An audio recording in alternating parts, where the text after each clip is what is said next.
que ocorre sobre o grupo de trabalho que foi formado na última Assembleia Geral Ordinária, ano passado, lá em Brasília, que é o GT Regionalização, que está discutindo, né, a forma de descentralização da estrutura hoje do nossa entidade sindical, o Sinacem. E o GT Carreira se reuniu em março, exatamente. A regionalização, o GT Regionalização se reuniu em março, definiu os calendários, e este aqui nós estamos seguindo com o terceiro seminário regional. Já ocorreu o primeiro em Goiás, né, o segundo em Porto Alegre, no mês de abril, dia 27 de abril, e esse é o terceiro aqui em São Paulo. Teremos mais um em Brasília, no Distrito Federal, e provavelmente ficou acertado um na região Nordeste. Mas aí a gente espera também que alguma seccional ativa de lá tome essa iniciativa. E a gente apoia, evidentemente, a iniciativa, até porque esses GTs, esses seminários, estão ocorrendo com o apoio da Diretoria Executiva Nacional Colegiada, e quem está bancando são as seccionais ativas, né? Todo o suporte, né, financeiro todo o aporte financeiro vem das seccionais que estão ativas, até porque a entidade nacional não teria como marcar esses custos aí desses eventos, né, de forma isolada, sozinha. Então, para começar, eu vou chamar à mesa aqui o Roberto Negri, que está representando a Diretoria Nacional Executiva Colegiada. Chamo também o coordenador do GT Regionalização, o Tércio, que é do estado de Goiás, para compor a mesa. Vou chamar também, representando a diretoria seccional de São Paulo, o colega Hélio, que é diretor aqui da entidade, junto comigo.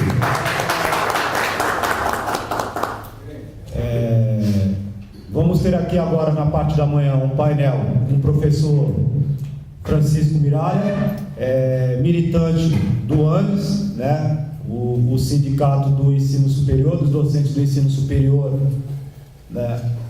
E adianto que à tarde seguindo o cronograma, teremos os debates internos, mas nessa primeira parte do evento será eminentemente a palestra aqui do professor, o painel do funcionamento da estrutura do ANDES, que é um sindicato também estruturado a nível nacional, e a gente tem, na minha humilde opinião, a gente tem muito a aprender na forma de estrutura desta entidade sindical coimana.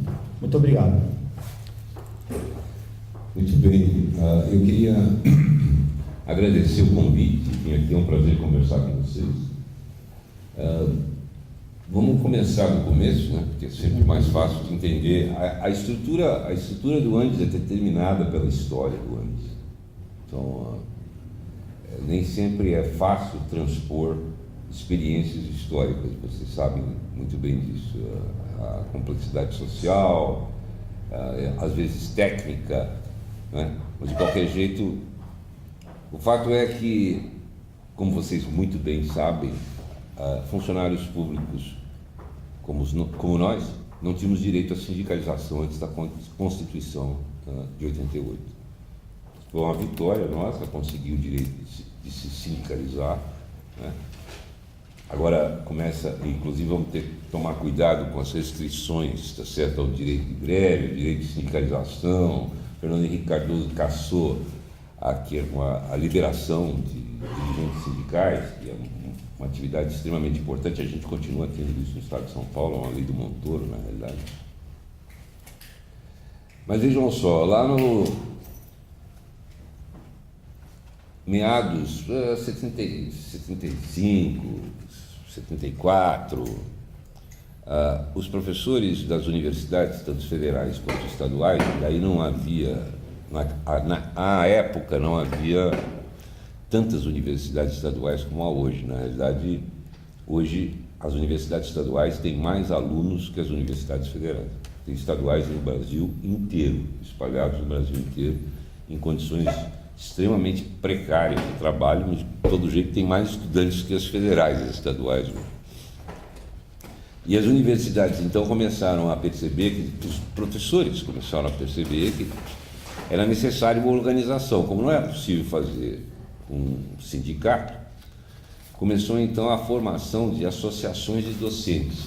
Eu participei desse processo um pouco, embora estivesse fora do Brasil trabalhando, mas vários intelectuais importantes do Brasil participaram disso. O Aziz Simão participou, o Antônio Cândido participou, viajando o Brasil inteiro. Desculpa, pessoal, a gente tem que organizar. O que era uma associação de docente? Uma associação de docente era o análogo de um grêmio estudantil. Então, a Escola Politécnica tinha o Grêmio Politécnico. Quando na Faculdade de Filosofia tinha o Grêmio da Faculdade de Filosofia, Letras e Ciências Humanas. Quando separou, tinha o Grêmio da Poli, etc, etc. Né? O Grêmio da Poli era extremamente poderoso do ponto de vista, porque a gente conseguia arrecadar dinheiro de todas as pessoas, etc. Eu me lembro de ser diretor do Grêmio, quando fui aluno, fui estudante da Escola Politécnica, da Engenharia Eletrônica, e eu me lembro de eu ser diretor do Grêmio e dizer: suspende a impressão da apostila que vai entrar o Jornal dos Bancários. O Jornal dos Bancários é impresso lá no Grêmio Politécnico, a gente tinha um offset de 4 cores. Isso tudo desapareceu, foi completamente destruído. Então, cada universidade montava a sua associação de docentes. Ainda não existia a estrutura nacional. Existia encontros nacionais e associações docentes. A gente fazia encontros, então organizava, o financiamento era feito rateado, né? Rateia-se rateia-se de um jeito que é parecido com o que é feito até hoje. Rateia-se inversamente proporcional à distância e diretamente proporcional ao número de associados. Por quê? Porque eu vou fazer um congresso em Manaus e eu tenho uma associação de docentes que tem 500 associados, né? No Piauí. Ela vai ter que pagar passagem, avião, ônibus, sei lá, para ir de Teresina para Manaus. A Associação de Docentes da Universidade de São Paulo tem 4.000 associados. E nós vamos sair de São Paulo e ir para Manaus. Então você precisa levar em conta que nós somos 10 vezes maior que a Associação de Docentes do Piauí, mas tem que levar em conta o preço da passagem também, né? Então era uma coisa organizada, mas eram encontros de essencialmente organizações independentes. A Associação de Docentes da USP foi fundada em 1977, na realidade, e o disparo de fazer a Assembleia, que se reuniu para fundar a associação, foi o assassinato de Vladimir Herzog. Na hora que a ditadura matou Vladimir Herzog, que era um colega nosso lá na ECA, o pessoal disse: agora basta, agora nós vamos nos organizar aqui para começar a reagir. Então isso foi antes, né, 11 anos antes da Constituição. Como fruto desses encontros nacionais de associações docentes, ENADES, foi sendo discutido a necessidade de formação de uma entidade nacional, que na época não podia ter caráter sindical. Então foi realizado um congresso em Campinas, e daí já tinha associação docente espalhada no Brasil inteirinho, eram 52, uma coisa dessas, federais, estaduais, tinha na USP, na Unicamp, na Unesp, nas grandes federais do Rio de Janeiro, nas federais do Nordeste, todas as federais do Rio de Janeiro. O Rio de Janeiro tem uma grande concentração de universidades federais, né? Era a capital, né? Muito bem. E aí, então, em 1981, foi fundada num congresso em Campinas a Associação Nacional dos Docentes de Ensino Superior, que reunia as associações de docentes que tinham autonomia de deliberação política e eram essencialmente a fonte de recursos da Associação Nacional dos Docentes do Ensino Superior. O que quer dizer isso? Isso significa o seguinte: quem arrecada o dinheiro dos associados são as ADES. É a DUSP que recolhe 1%, 0,7% do salário de cada docente da Universidade de São Paulo que é associado ou sindicalizado. E uma parcela desse dinheiro, que é 20%, é repassado à entidade nacional. Então, aparentemente funciona um pouquinho ao contrário de vocês, em que tem uma centralização do dinheiro, e aí é que a história de como a estrutura foi construída, certo, influi no resultado final de como ela funciona, porque as ADs existiam antes, foi feita a Associação Nacional, e a gente consegue fazer isso, consegue fazer uma coisa naquela época que uma associação de direito privado não conseguiria fazer, que é fazer desconto em folha. Então, a gente conseguia negociar com as reitorias que houvesse desconto em folha, que é o único jeito razoável de sustentar uma associação desse tipo, ter desconto em folha. História de boleto circulando, do jeito que a gente fazia no movimento estudantil, e éramos muito bem sucedidos, eram outros tempos. Tinha representante de sala, chegava lá, pessoal, o dinheiro da cerveja aqui, vai, uma cerveja aqui para a organização estudantil para brigar contra a ditadura. Todo mundo pingava lá, e isso fazia com que, por exemplo, o Grêmio Politécnico administrasse cerca de $1 milhão cada 2 anos. Era grande. Muito bem, por isso que conseguia comprar offset de 4 cores, etc. Então, essa estrutura foi fundada, então, a Associação Nacional dos Docentes de Ensino Superior, antes a associação, com uma característica extremamente importante, que era organizar, juntar na luta em defesa do ensino público gratuito, dos interesses específicos e gerais da categoria e dos interesses gerais da maioria da população brasileira,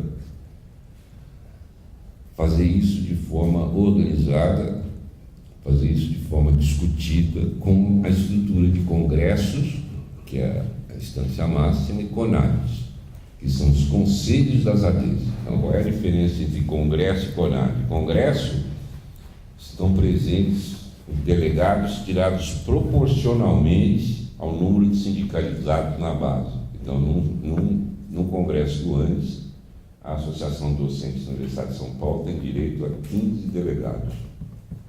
No Conselho Nacional de Associações Docentes, que chama CONAD até hoje, é um Senado, é um delegado por AD. E esse na realidade, o Conselho Fiscal, era o Conselho Fiscal da Associação Nacional de Docentes do Ensino Superior e permanece sendo o Conselho Fiscal do Sindicato Nacional, que foi fundado e construído, etc., nessas bases depois da Constituição de 88. Mas uma das características fundamentais era defesa do ensino público gratuito, dos interesses gerais específicos da categoria e dos interesses gerais específicos dos trabalhadores brasileiros, da maioria da população brasileira, juntando os docentes do setor público e do setor privado.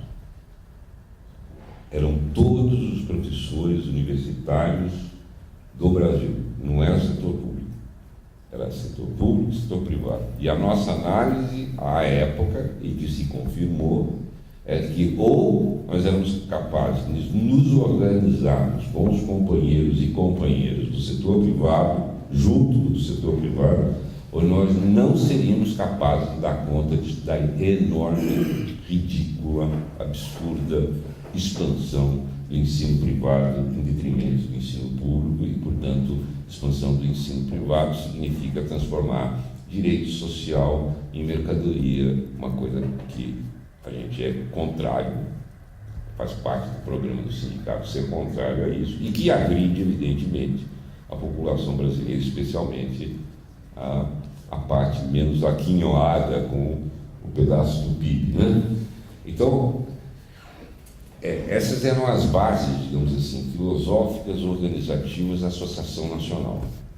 Com a vinda da Constituição de 88, com a vinda da Constituição e a gente conseguiu ganhar o direito de sindicalização, então, eu estava até dizendo para o Isidro aqui, eu era coordenador de relações sindicais da então Associação Nacional dos Docentes do Ensino Superior, e numa reunião de diretoria antes do Congresso, no início de 89,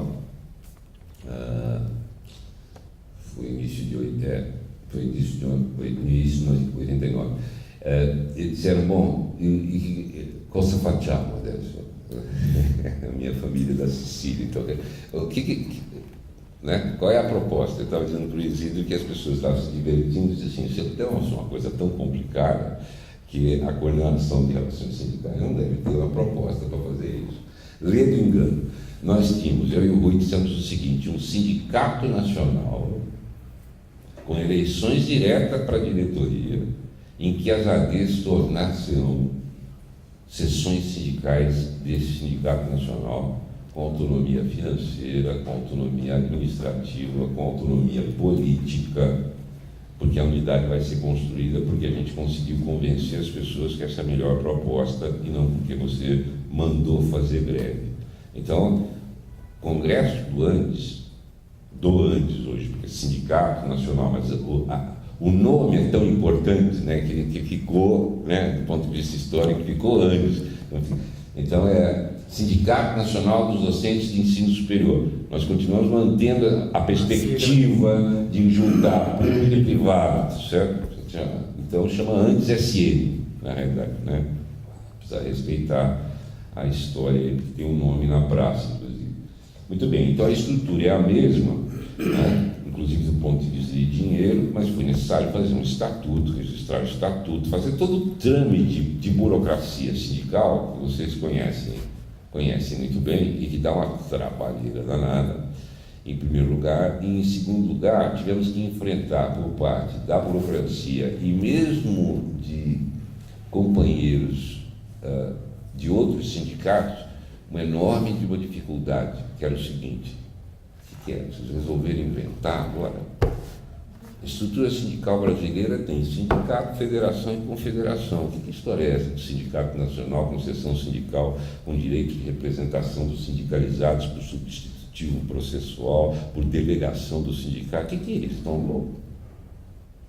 Então nós tivemos que enfrentar também isso, né? Quer dizer, porque a estrutura que estava sendo construída era absolutamente nova no cenário, mas ela era a única que era compatível com a nossa história.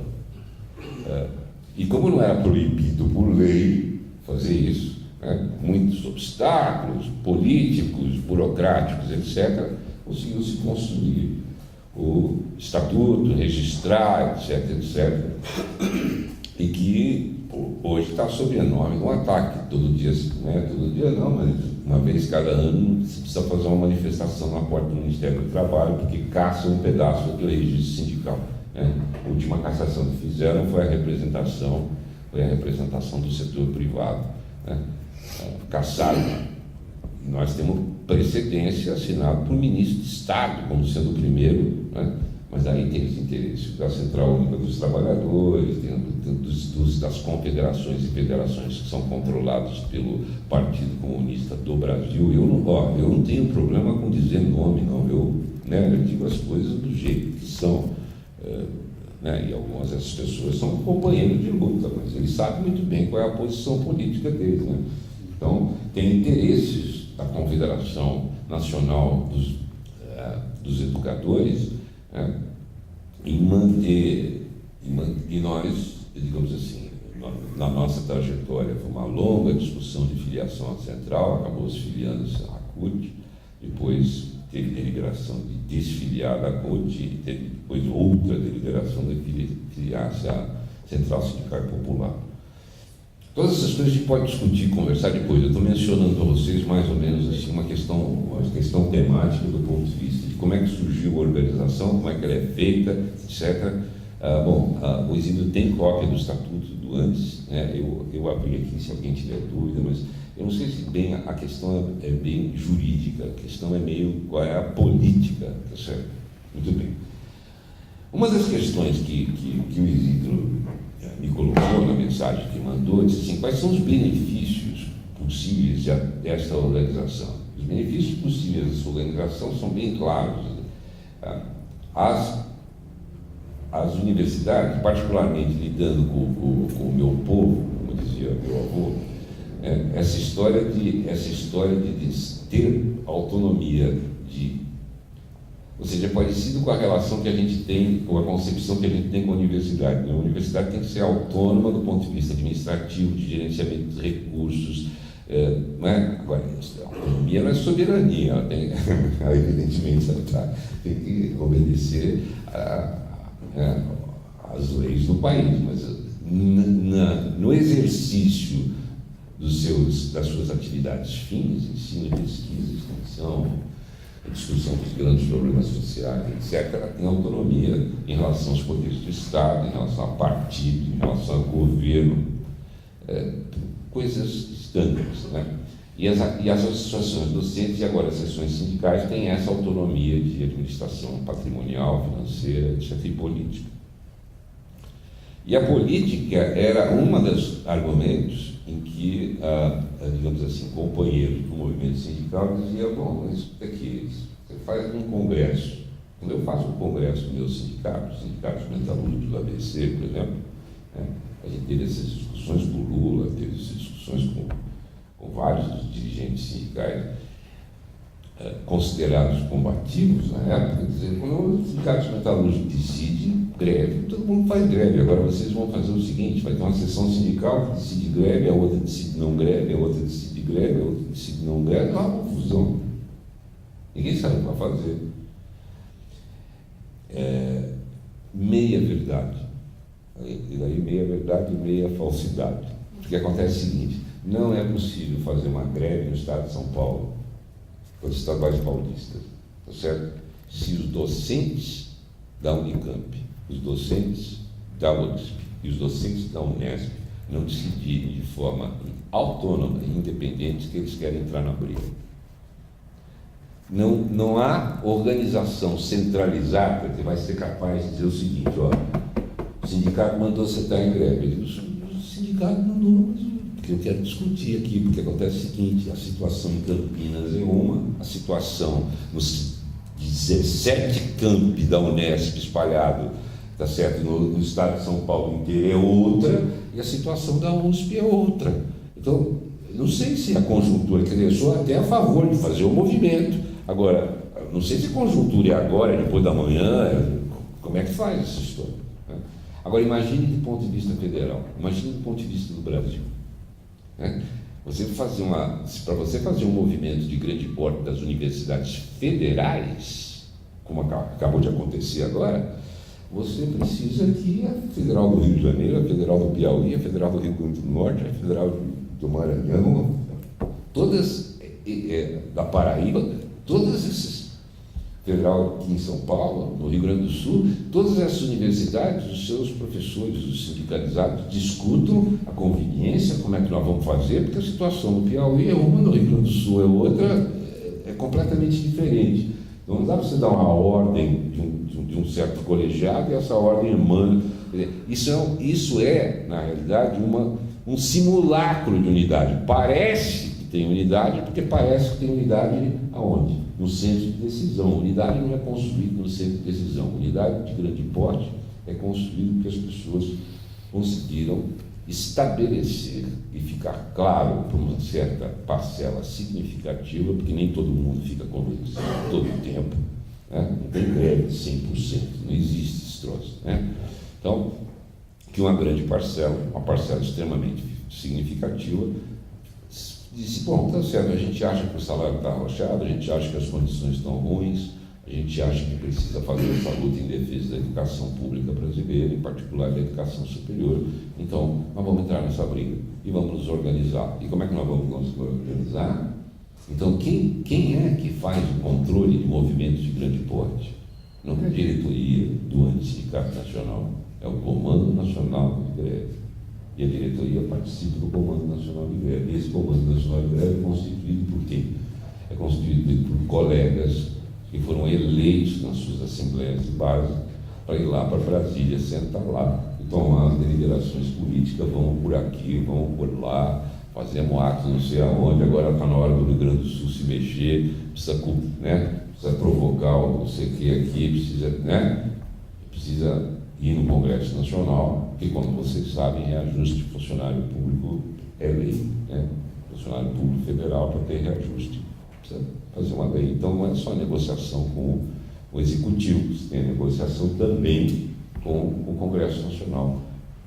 Então, essa estrutura, digamos assim, agora, no cotidiano, é uma diretoria formada por 85 pessoas, das quais 35 são, 11 são o que a gente chama o núcleo central, tem presidências, vice-presidências, primeira e segunda tesouraria, primeira e segunda secretarias, etc. Depois tem uma coisa muito importante, que são as regionais da diretoria. Então tem o país é dividido em 12 regiões, e em cada uma dessas regiões tem uma diretoria regional constituída por uma vice-presidência regional, que senta nas reuniões de diretoria da diretoria central, de um segundo vice-presidente regional, que também senta nas reuniões da diretoria central, e daí secretarias e tesourarias regionais. E aí, essas secretarias e tesourarias regionais, daí depende de como é que a gente divide o país, né? Por exemplo, o Rio Grande do Sul é uma vice-presidência só, né? O Paraná